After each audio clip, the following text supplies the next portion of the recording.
ఇక అన్నదాతలకు సర్కార్ అండగా ఉంటుంది అన్నారు మంత్రులు ఉత్తమ్, తుమ్మల, పొన్నం.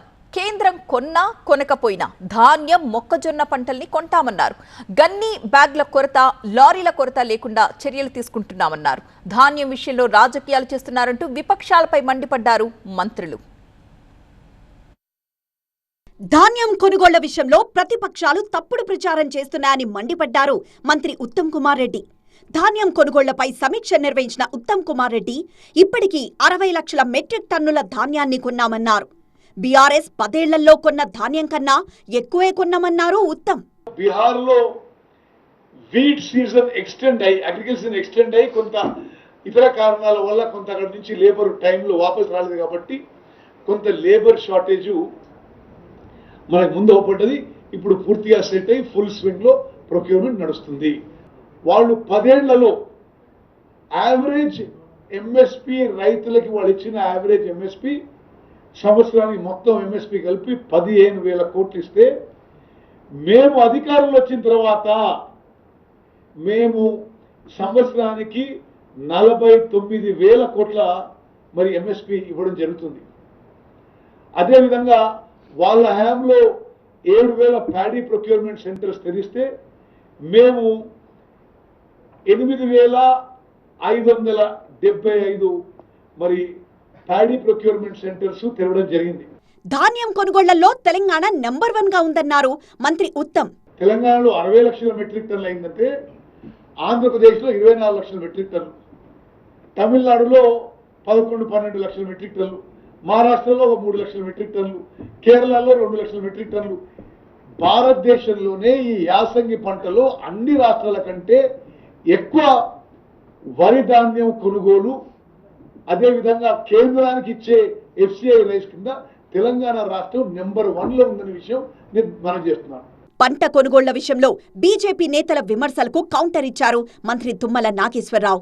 కాంగ్రెస్ పార్టీ ఈరోజు రాష్ట్రంలో ఒక కమిషన్ ప్రభుత్వాన్ని నడుపుతా ఉన్నది. రైతుల బాధలు ఎవరు కూడా పట్టించుకోవట్లేదు. ఈ జిల్లాలో ఉన్నటువంటి సివిల్ సప్లైస్ మినిస్టర్ కానీ, పక్కన ఉన్నటువంటి వ్యవసాయ శాఖ మంత్రులు కానీ, ఈ జిల్లాలో పరిస్థితి ఏ విధంగా రైతులతో ఒకసారి వాళ్ళిద్దరు ఆలోచించాల్సిన సంబంధం ఉంది. వాళ్ళు ఆలోచించాల్సిన అవసరం ఉన్నది. ఈరోజు రైతులని బలవంతంగా రైస్ మిల్లర్స్కు తక్కువ ధరలో అమ్మాలనేటువంటి పరిస్థితిని నిర్మాణం చేశారు.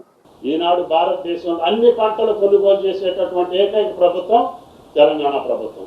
అందుకని మీరు కొనకపోయినా మొక్కజొన్నలు కొంటాం, మీరు కొనకపోయినా జొన్నలు కొంటాం, మీరు కాదన్న సన్ఫ్లవర్ కొంటాం, మీరు కొనాల్సినటువంటి సోయా కొంటాం, అన్ని శనగలతో సహా తెలంగాణని పిప్పి చేస్తున్నారు. మేము పండించిన దాంట్లో కేవలం 4వ వంతే కొంటామని చెప్పి మీరు ఆర్డర్స్ ఇస్తారు. మరి మిగతాది మీ తాత కొనాలా? దానికి అర్థం లేకుండా మీరు ఇంకా నిశ్చితగా బజార్ను పడి బట్టలోడ తీసుకొని రైతు గోస కోసం తిరుగుతుంటే రైతులు అర్థం చేసుకున్నారు మీ గోస అధికార గోస తప్ప మా కోసం కాదు అని చెప్పి రేపు రాబోయే రోజుల్లో కూడా మిమ్మల్ని చేకరించుకునే పరిస్థితి వస్తుంది. పెట్రోల్ ధరల పెంపు నుంచి ప్రజల దృష్టిని మరల్చేందుకే బీజేపీ రైతు గోస యాత్ర చేసిందన్నారు మంత్రి పొన్నం. పెరిగినటువంటి పెట్రోల్ డీజిల్ ధరల అంశంను దృష్టి మరల్చడానికి రైతు గోస యాత్ర చేస్తా ఉన్నారు. వాళ్ళు పెట్రోల్ గోస యాత్ర చేయాలి. వాళ్ళు లేకపోతే ఢిల్లీలో పోయి నాయకత్వం ముందర కూర్చొని ధర్నా చేయాలి. ఇప్పుడు ఒక మాట గౌరవ వ్యవసాయ శాఖ మంత్రి గారు చెప్పినట్టుగా యూరియా ఈ రాష్ట్రంలో తయారు కాదు, ఈ రాష్ట్రంలో సరఫరా కాదు. మొత్తం పూర్తికి 100% ఫెడరల్ సిస్టంలో ఈ ప్రజాస్వామిక విధానంలో యూరియా అనేటువంటి 100% కేంద్ర ప్రభుత్వం ఆధీనంలో ఉంది. భారతీయ జనతా పార్టీ నాయకత్వాన్ని హెచ్చరిక చేస్తాను. భవిష్యత్తు ఆ వ్యవసాయ సీజన్లో రైతాంగం యూరియా కొరకు ఇబ్బంది పడే పరిస్థితి వస్తే ముందుగానే హెచ్చరిక చేస్తాను. ఎరువుల సరఫరాల ఏం జాప్యం జరిగినా తెలంగాణ రైతాంగాన్ని విజ్ఞప్తి చేస్తాను. ఎక్కడికక్కడ భారతీయ జనతా పార్టీ నాయకత్వాన్ని నిలదీయాల్సిన పరిస్థితి వస్తుంది.